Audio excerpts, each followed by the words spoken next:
லங்காஸ்ரீ நேர்களுக்கு வணக்கம். Lankasri news inside Tamil நிகழ்ச்சியுடன் இன்றும் இணைந்திருக்கின்றீர்கள். நீங்கள் வெளிநாட்டில் இருக்கும்போது உங்கள் பெற்றோரின் மருத்துவ தேவைகள் அனைத்தையும் நாங்கள் ஒருங்கிணைத்து கவனிக்கின்றோம். வருடாந்திர பதிவு, சிறப்பு தள்ளுபடி, மெடிப்ளேஸ். ஊடகத்துறையில் சாதிக்க வேண்டுமா? லங்காஸ்ரீயில் இணையுங்கள். Video editor, content creator, news editor பணிக்கு இப்போதை விண்ணப்பியுங்கள். கபில சந்திரசேனவின் மரணம் மர்ம மரணம். தற்கொலையா கொலையா என்ற ரீதியில் தற்பொழுது விசாரணைகள் மும்முரமாக இடம்பெற்று வருகின்றது. இந்த மரணம் சம்பவம் தொடர்பிலான வழக்கு விசாரணை நேற்றும் கோட்டை நீதிமன்றத்திலே விசாரணைக்கு எடுத்துக்கொள்ளப்பட்டது. கொழும்பு கோட்டை நீதவான் பசன் அமரசேன முன்னிலையில் தான் நேற்றும் இந்த வழக்கு விசாரணைக்கு எடுத்துக்கொள்ளப்பட்டது. நிறைய விடயங்கள் நேற்றும் வெளியாகி இருக்கின்றது. இது சம்பந்தமாகத்தான் நாங்கள் இன்று விவரமாக பார்க்க போகின்றோம். எல்லாம் தயார் செய்து குறிப்பெடுத்து வந்திருக்கின்றேன் என்ற நிகழ்ச்சியில் இந்த விடயங்கள் சம்பந்தமாக பேசுவதற்கு கபில சந்திரசேனவின் மரணம் தொடர்பில் நேற்று கொழும்பு கோட்டை நீதிமன்றத்திலே பேசப்பட்ட மிக முக்கியமான விடயங்கள் குறித்து பார்க்கலாம். லங்காஸ்ரீ நியூஸ் இன்சைட் தமிழ் நிகழ்ச்சிக்கு அனுசரணை வழங்குகிறார்கள் மெடிப்ளேஸ்.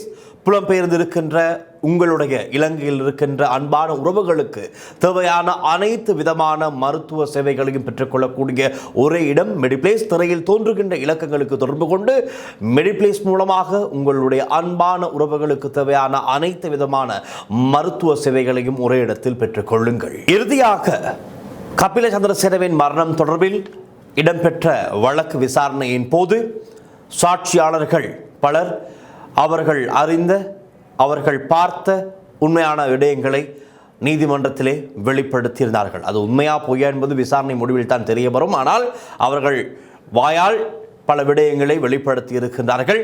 அதை அடிப்படையாக வைத்து நாங்கள் இறுதியாக நிறைய விடயங்களை பேசியிருந்தோம். அதே போலத்தான் நேற்றைய தினமும் நீதிமன்றத்திலே மேலதிகமாக 4 சாட்சியாளர்கள் இன்னும் பல மேலதிக தகவல்களை வெளிப்படுத்தி இருக்கிறார்கள். அதைத்தான் நாங்கள் விவரமாக பார்க்க போகின்றோம். அதற்கு முன்பதாக ஏற்கனவே ஒரு சந்தேகம் இருந்தது. அரவிந்த டி சில்வாவினுடைய இல்லத்தில் இருக்கின்ற சிசிடிவி கேமராக்கள் இயங்கினாலும் கூட அதில் வருகின்ற காட்சிகள் ஏன் பதிவாகாது, ரெக்கார்டிங்ஸ் எதுவுமே ஆதாரங்கள் இல்லையே என்கின்ற ஒரு பிரச்சனை இருந்தது. அது சம்பந்தமாகவும் இப்பொழுது விசாரணைகள் ஆரம்பிக்கப்பட்டிருக்கின்றது. அதன் டிவிஆர் அரச பகுப்பாய்வு திணைக்களத்துக்கு அனுப்புவதற்கும் நேற்றைய தினம் உத்தரவு பெறப்பட்டிருக்கின்றது. இதன் போது விசாரணை அதிகாரிகள் இந்த சிசிடிவி கேமரா சம்பந்தமாக, அதுவும் அரவிந்த டி சில்வாவினுடைய வீட்டில் இருக்கின்ற சிசிடிவி கேமராக்கள் சம்பந்தமாக பேசிக் கொண்டிருக்கும் போது நீதவான் அவர்கள் ஒரு கேள்வி கேட்கின்றார். அரவிந்த டி சில்வாவினுடைய வீட்டில் இருக்கிற சிசிடிவி கேமராக்கள் குறித்து நீங்கள் சொல்கின்றீர்கள், கபில சந்திரசேனவினுடைய பான்ஸ்பேஸ் இல்லத்தில் இருக்கின்ற சிசிடிவி கேமராக்கள் சம்பந்தமாக தேடி பார்த்தீர்களா என்ற ஒரு கேள்வியை கேட்கின்றார். அதற்கு விசாரணை அதிகாரிகள் குறிப்பிடுகிறார்கள், ஆம், நாங்கள் சென்று பார்த்த பொழுது அங்கு சிசிடிவி கேமராக்கள் இருக்கின்றது, இயங்குகின்றது.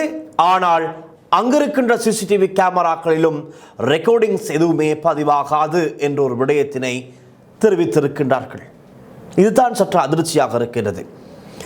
அரவிந்த டி சில்வாவினுடைய வீட்டிலும் எந்த விதமான ரெக்கார்டிங்ஸும் இல்லை, சிசிடிவி காட்சிகள் எதுவும் பதிவாகவில்லை. கபில சந்திரசேனனுடைய பான்ஸ்பேஸ் இல்லத்திலும் எந்த ஒரு சிசிடிவி கேமரா காட்சிகளும் பதிவாகவில்லை, சேவாகாது.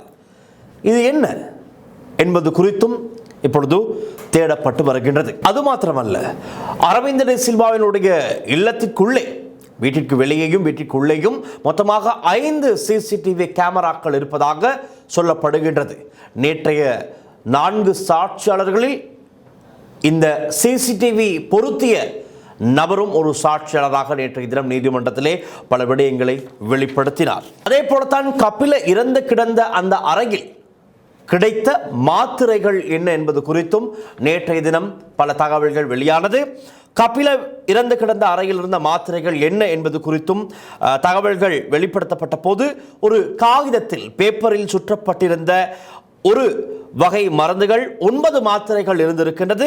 மற்றும் ஒரு பேப்பரில் சுற்றப்பட்ட பேப்பரில் 11 மாத்திரைகள் இருந்துள்ளது. இந்த மாத்திரைகளையும் கபிலவின் இரத்த மாதிரியையும் பிளட் சாம்பிளும் அந்த அறையில் கிடைக்கப்பட்டதாக சொல்லப்பட்ட பிளட் சாம்பிளையும் சேர்த்து அரச பகுப்பாய்வு திணைக்களத்துக்கு அனுப்ப உத்தரவு பெறப்பட்டுள்ளது. அதன் அடிப்படையிலே உத்தரவு கிடைத்து விட்டது நேற்றைய தினம். அந்த உத்தரவுக்கு அமைய இனி இந்த மாத்திரைகளும் இரத்த மாதிரியும் கபில சந்திரசேனனுடையது என்று நம்பப்படுகின்ற சந்தேகிக்கப்படுகின்ற இரத்த மாதிரியும் அரச பகுப்பாய்வு திணைக்களத்துக்கு அனுப்பி இனி அது சம்பந்தமான பரிசோதனைகளை மேற்கொள்வார்கள். நீங்கள் வெளிநாட்டில் இருக்கும்போது உங்கள் பெற்றோரின் மருத்துவ தேவைகள் அனைத்தையும் நாங்கள் ஒருங்கிணைத்து கவனிக்கின்றோம். வருடாந்திர பதிவு சிறப்பு தள்ளுபடி மெடிப்ளேஸ்.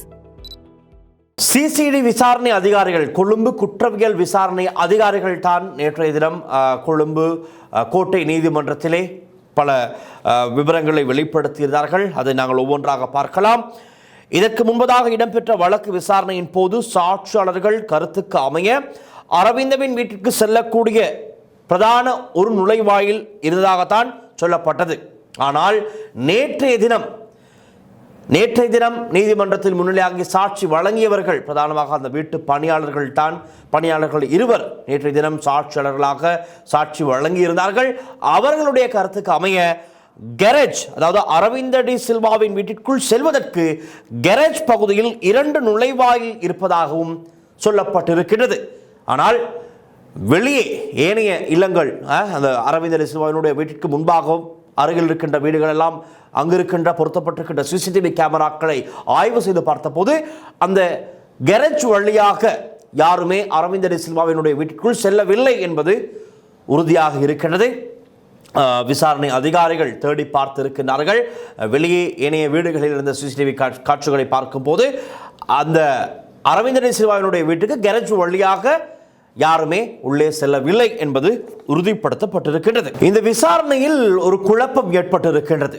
அதாவது நேற்றைய தினம் கணம் நீதவான் அவர்கள் இது சம்பந்தமாக சற்று சீரியஸாகவே ஒரு கேள்வியை கேட்டிருக்கின்றனர். அதாவது இந்த விசாரணையில் வாக்குமூலம் பெற வேண்டிய மிக முக்கியமான 2 நபர்கள் இருக்கின்றார்கள்.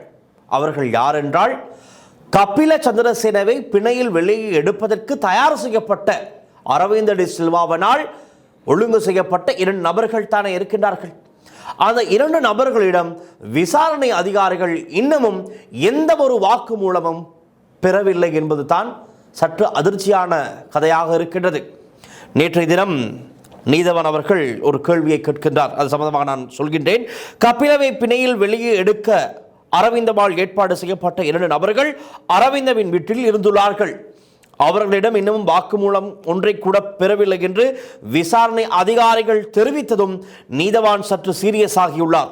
அவர்களிடம் முக்கியமாக வாக்குமூலம் பெற்றிருக்க வேண்டும். அவர்களிடம்தான் முக்கியமாக வாக்குமூலம் பெற்றிருக்க வேண்டும். ஆனால் இன்னமும் வாக்குமூலம் பெறாமல் இந்த விசாரணைகளை எப்படி நீங்கள் முன்னெடுத்து சொல்வீர்கள் என்று நீதவான் அவர்கள் கேள்வி கேட்டிருக்கின்றார். அதற்கமைய அந்த 2 பேர் விளக்க மறியலில் இருக்கின்றார்கள் கணம் நீதவான் அவர்களே என்று விசாரணை அதிகாரிகள் குறிப்பிட்டதும் நீதவான் அவர்கள் தெரிவித்திருக்கின்றார், கைதாகி இருப்பது, விளக்க மறியலில் இருப்பது அந்த 2 பேர் அல்ல தானே. ஏற்கனவே அரவிந்த டி சில்வாவினால் பணம் கொடுத்து ஏற்பாடு செய்யப்பட்ட 2 பேர் வேறு நபர்கள். ஆனால் கைதாகி இருப்பது, இவரை பிணையில் வெளியே எடுத்தது அந்த 2 பேருக்கு பதிலாக இன்னும் மேலதிகமாக 2 சாட்சி ஆராய்ச்சி வட்ட மாவட்டத்தில் இருக்கின்ற 2 நபர்கள் 15,000 ரூபாய் பணத்திற்கு கபில சந்திரசேனவை பிணையில் வெளியே எடுத்திருக்கிறார்கள். அந்த 2 பேர் தான் கைதாகி விளக்க மறியலில் இருக்கிறார்களே தவிர அரவிந்த டி சில்வாவால் ஏற்கனவே ஏற்பாடு செய்யப்பட்ட 2 பேர் அவர்கள் வெளியே தான் இருக்கின்றார்கள். இது சம்பந்தமாக நேற்றைய தினம் கொஞ்சம் கவனம் செலுத்தப்பட்டிருக்கின்றது அதிகமாக. முதலாவதாக வாக்குமூலம் பெறப்பட்டிருக்க வேண்டியது இவர்களிடம் தான், இந்த 2 தான். சரி, நீங்கள் சொல்வதை போல விளக்க மறியலில் இருக்கின்ற 2 பேரிடம் வாக்குமூலம் பெற்றிருக்கலாம் தானே, ஏன் இன்னும் தாமதம் என்று கேள்வி கேட்டிருக்கின்றார். அதற்கான நடவடிக்கையை உடனடியாக செயற்படுத்துமாறும் நீதவான் உத்தரவிட்டிருக்கின்றார். ஆகவே இந்த 2 பேர், வெளியே இருக்கின்ற 2 பேரும் விளக்க மறியலில் இருக்கின்ற 2 பேரும், அவர்களுடைய 4 பேரிடமும் இனி வாக்குமூலம் பெற வேண்டியது விசாரணை அதிகாரிகளுடைய ஒரு மிக முக்கியமான வேலையாக இருக்கின்றது. அதை உடனடியாக செய்தாக வேண்டும். இல்லை என்றால் அதுவும் இழுப்பறை நிலையாக காணப்பட்டால் பல விடயங்கள் மறைக்கப்பட வேண்டிய வாய்ப்புகள் இருக்கின்றது, அல்லது அவர்களே தப்பிச் செல்வதற்கான வாய்ப்புகளும் இருக்கின்றது. என்ன உண்மை என்று யாருக்கும் தெரியாதே. அப்போ பாருங்கள், இந்த விசாரணையில் இது ஒரு சற்று குழப்பம், ஒரு தடை. இந்த விடயம் ஒரு தடையாக இருக்கின்றது. இதை ஆரம்பத்திலே செய்திருந்தால் அந்த பிரச்சனை அங்கு ஷார்ட் அவுட் ஆகியிருக்கும். ஆனால் இன்னமும் அவர்களிடம் வாக்குமூலம் பெறாதபடியினால் அந்த விடயம் சற்று இழுபறியாக இருக்க போகின்றது. இதுவரை நாங்களும் பேசியிருக்கின்றோம். இதுவரை இந்த மரண சம்பவம் தொடர்பில் சாட்சி வழங்கியவர்கள் யார் என்று பார்த்தால் அரவிந்த் டி சில்வா, அரவிந்த் டி சில்வாவின் மனைவி அனுஷ்கா டி சில்வா, கபில இறந்ததை உறுதி செய்த டாக்டர், கபிலவை சந்திக்க காலையிலே வந்து அதுவும் கபிலவினுடைய அறைக்குள் முதலாவதாக சென்று கபில இறந்த கட்டணத்தை பார்த்த லாயர், சட்டத்தரணி, கபிலவின் வீட்டில் பணிபுரிந்த பணியாட்கள் 2 பேர், அரவிந்த் டி சில்வாவின் டிரைவர்ஸ் 2 பேர். இவர்களிடம்தான் இதுவரை வாக்குமூலம் பெறப்பட்டிருக்கிறது. சாட்சியாளர்களாக நீதிமன்றத்தில் பல தகவல்களை வெளிப்படுத்தியவர்கள் இவர்கள்தான். இதுவரை நேற்றைய தினம் 4 சாட்சியாளர்கள் மேலதிகமாக வந்து பல சாட்சியங்களை வழங்கியிருக்கிறார்கள். அது சம்பந்தமாக பார்க்கலாம். நேற்று சாட்சியாளர்களாக நீதிமன்றத்திற்கு முன்னிலையானவர்கள் அரவிந்த் டி சில்வாவின் வீட்டில் பணிபுரியும் 2 பணியாட்கள், ஒரு ஆணும் ஒரு பெண்ணும். அவர்களிடம் நேற்று விசாரிக்கப்பட்டிருக்கிறது. அவர்கள் நிறைய விடயங்களை வெளிப்படுத்தினார்கள். நான் அது சம்பந்தமாக விபரமாக சொல்கின்றேன். அதே போல டர்டன்ஸ் வைத்தியசாலையில் இருந்து டாக்டருடன் வருகை தந்த நர்ஸ், அவரிடமும் வாக்குமூலம் பெறப்பட்டிருக்கின்றது. அதே போல சாட்சியாளராக நேற்றைய தினம் அவர் நிறைய விடயங்களை வெளிப்படுத்தினார். இன்னும் ஒருவர் தான் நான் ஆரம்பத்திலே குறிப்பிட்டேன், சிசிடிவி கேமராக்களை பொருத்திய நபர். அதாவது அரவிந்த் டி சில்வாவினுடைய வீட்டில் 5 சிசிடிவி கேமராக்களை பொருத்திய நிறுவனத்தில் இருந்து அந்த பிரதானமான நபரும், அவருடைய பேர் கிருஷாந்த கமலசிரி என்பவரும் நேற்றைய தினம் சாட்சி வழங்கியிருந்தார்.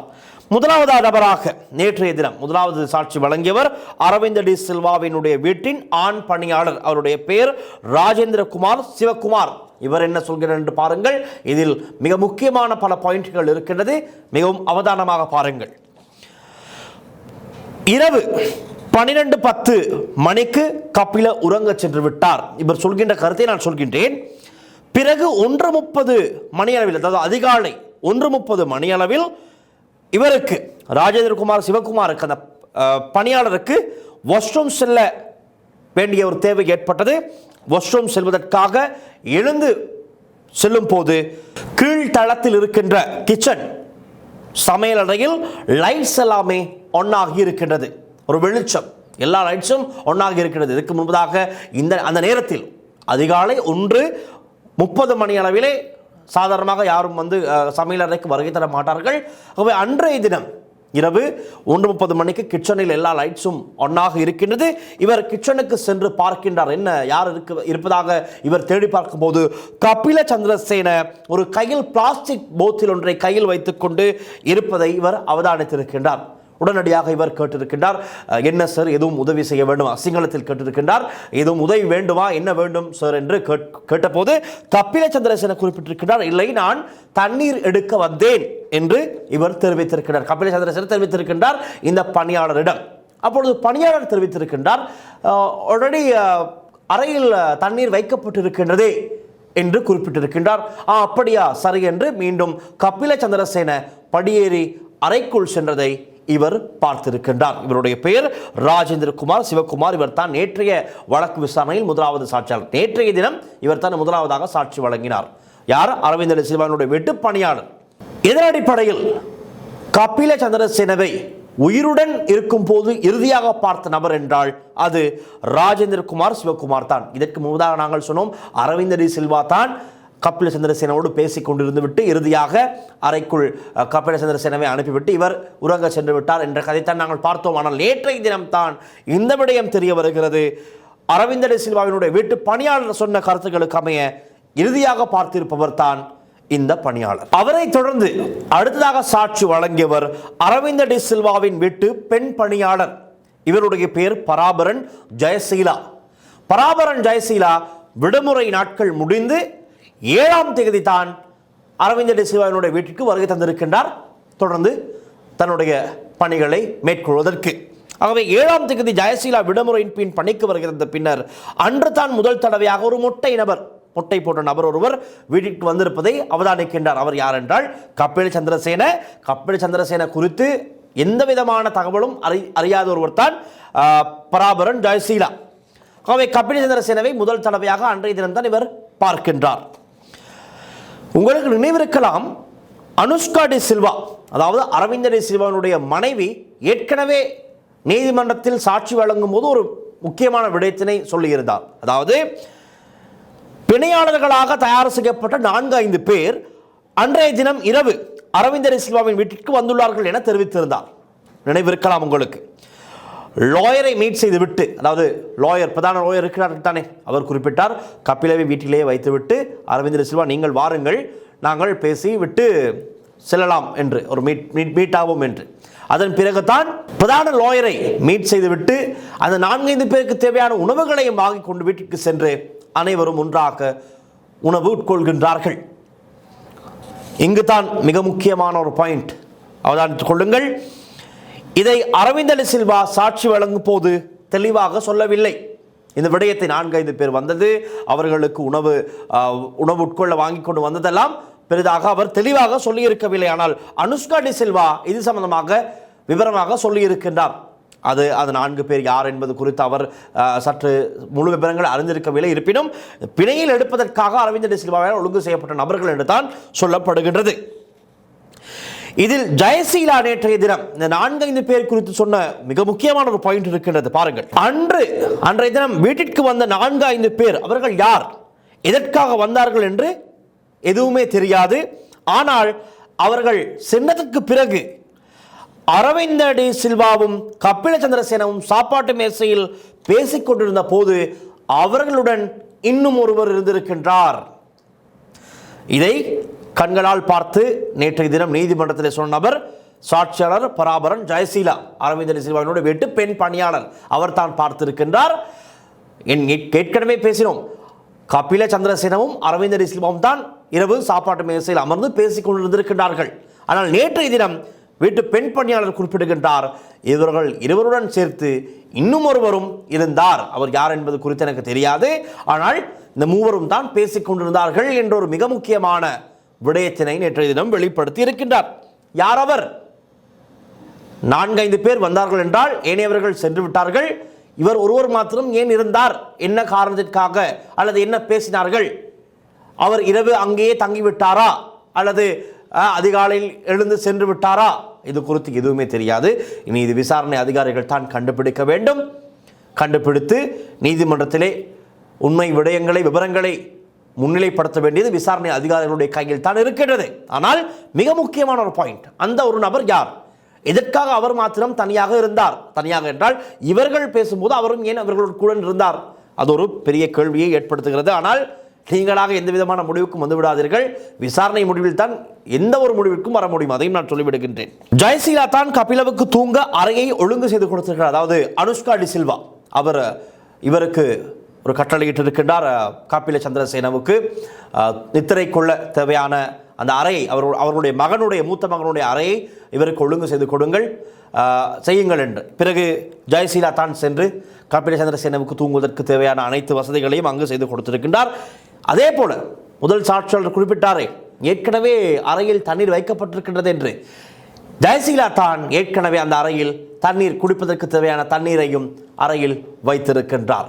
ஆகவே அது உண்மைதான், ஏற்கனவே அறையில் தண்ணீர் இருந்திருக்கின்றது. இருப்பினும் கபில சந்திரசேன தண்ணீர் எடுப்பதற்காக ஒரு பிளாஸ்டிக் போட்டலுடன் சமையல் அறைக்கு வருகை தந்திருக்கின்றார். அங்கு ஒரு கேள்விக்குறி இருக்கின்றது, தண்ணீர் இருந்தும் ஏன் இவர் கீழே வந்தார், என்ன நோக்கத்திற்காக வந்தார்? பிறகு பணியாளர் வந்து கேட்டதும் சரி என்று மீண்டும் மேலே ஏறி சென்று இருக்கின்றார். அங்கும் ஒரு கேள்விக்குறி, ரைட்? அதுகளுக்கான பதிலை கண்டுபிடிக்க வேண்டியது விசாரணை அதிகாரிகளுடைய கையில் தான் இருக்கின்றது. அடுத்த சாட்சியாளர் யார் என்றால் அரவிந்த டி சில்வாவின் வீட்டில் சிசிடிவி கேமராக்களை பொருத்திய நபர், ஒரு தனியார் நிறுவனத்தைச் சேர்ந்தவர். அவருடைய பெயர் கிருஷாந்த கமலசிரி. 2022 தான் அரவிந்த டி சில்வாவினுடைய வீட்டிற்கு 5 கேமராக்களை பொருத்தியுள்ளார்கள். இவருடைய நிறுவனத்தின் சார்பில் வந்து இந்த கேமராக்களை பொருத்துகின்றார். அரவிந்த டி சில்வாவின் வீட்டில் இருந்த ஒரு பணியாளர் பிரசன்ன என்ற நபரும் இருந்திருக்கிறார். 2022 அவரிடம் சிசிடிவி காட்சிகள் ரெக்கார்டிங் ஆவதை உறுதிப்படுத்தி காண்பித்திருக்கிறார். இதோ பாருங்கள், நாங்கள் பொருத்திய சிசிடிவி கேமராக்கள் எல்லாம் சரியாக ரெக்கார்டிங் ஆகின்றது என்பதை உறுதிப்படுத்தி காண்பித்துள்ளார். ஆனால் எத்தனை நாட்களுக்கு இந்த காட்சிகள் சேவ் ஆகும், ஃபைல்ஸ் பதிவாகும் ஸ்டோரேஜில் என்று கேட்டபோது 1 மாத காலத்துக்கு இவை சேவ் ஆகும் என்றும் இந்த நபர் குறிப்பிட்டிருக்கின்றார். பிறகு 1 வருடம் கழித்து 2023 ஆண்டு மீண்டும் சிசிடிவி கேமராக்களில் ஒரு எலாம் சத்தம் ஒன்று கேட்பதாக ஒரு முறைப்பாடு முன்வைக்கப்படுகின்றது. மீண்டும் இந்த நிறுவனத்திலிருந்து ஒரு ஸ்டாஃப் ஒருவரை, இந்த துஷாந்த கமலசிறி ஒரு ஸ்டாஃபை அனுப்புகின்றார்.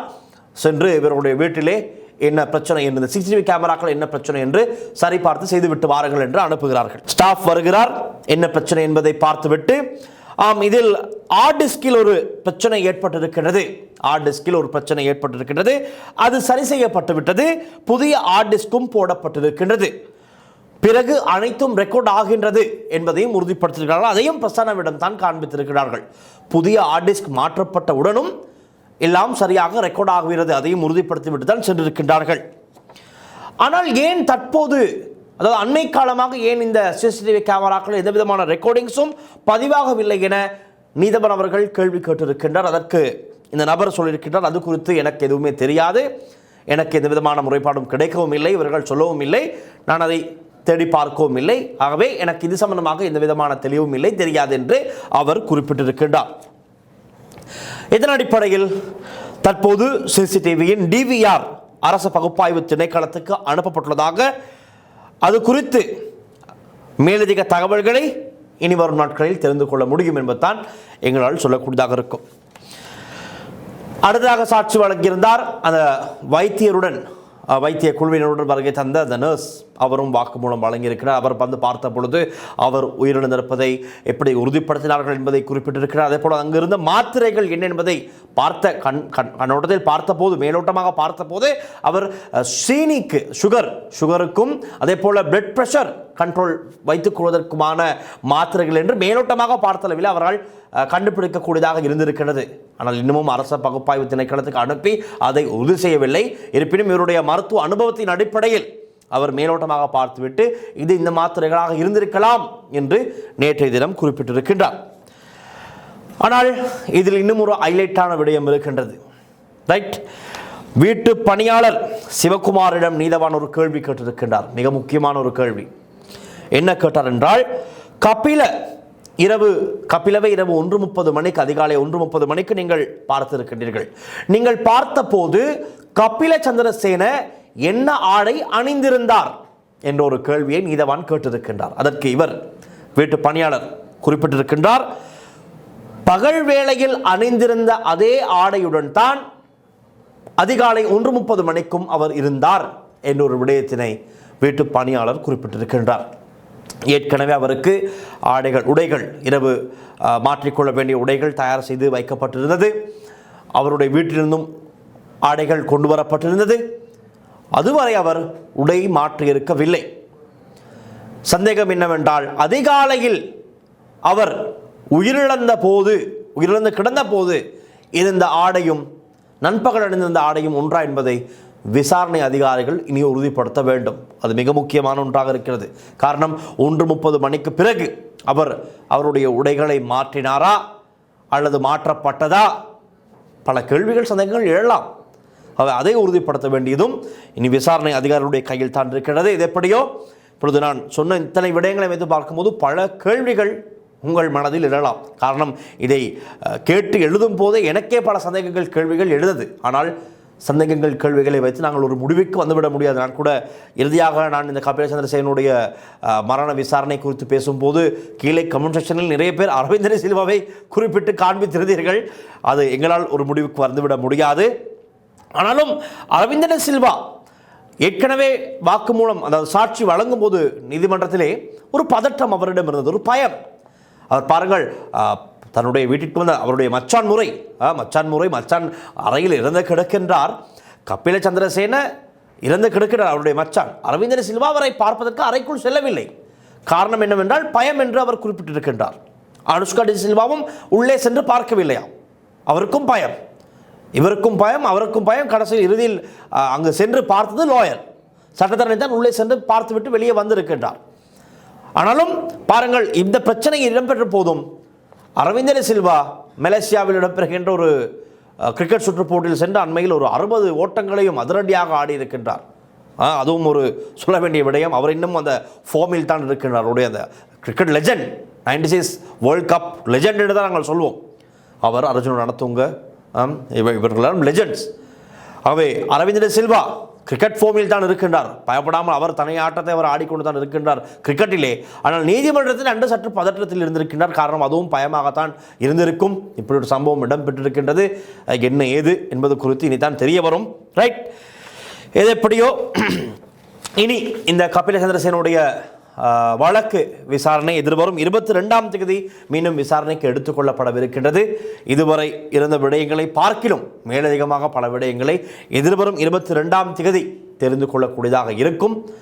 தெரிந்து கொள்ள எங்கும் இல்லை, லங்காஸ்ரீயின் நியூஸ் இன்சைட் தமிழோடு இணைந்திருங்கள், காத்திருங்கள். உடனுக்குடன் அப்டேட்டுகளை தர நாம் தயாராக இருக்கின்றோம். எப்படி இந்த விசாரணைகள் நகர்ந்து சென்று கொண்டிருக்கின்றது என்பதை நாங்கள் மிகவும் அவதானமாக உற்று நோக்கி பார்த்து கொண்டிருப்போம். ஆனால் இந்த விதமான முடிவுக்கும் வந்துவிடக்கூடாது. ரைட், மீண்டும் அடுத்த நிகழ்ச்சி சந்திக்கலாம். லங்காஸ்ரீயின் நியூஸ் இன்சைட் தமிழ் நிகழ்ச்சிக்காக நான் ஒளிப்பதிவாளர் லிசி ஹருணன்.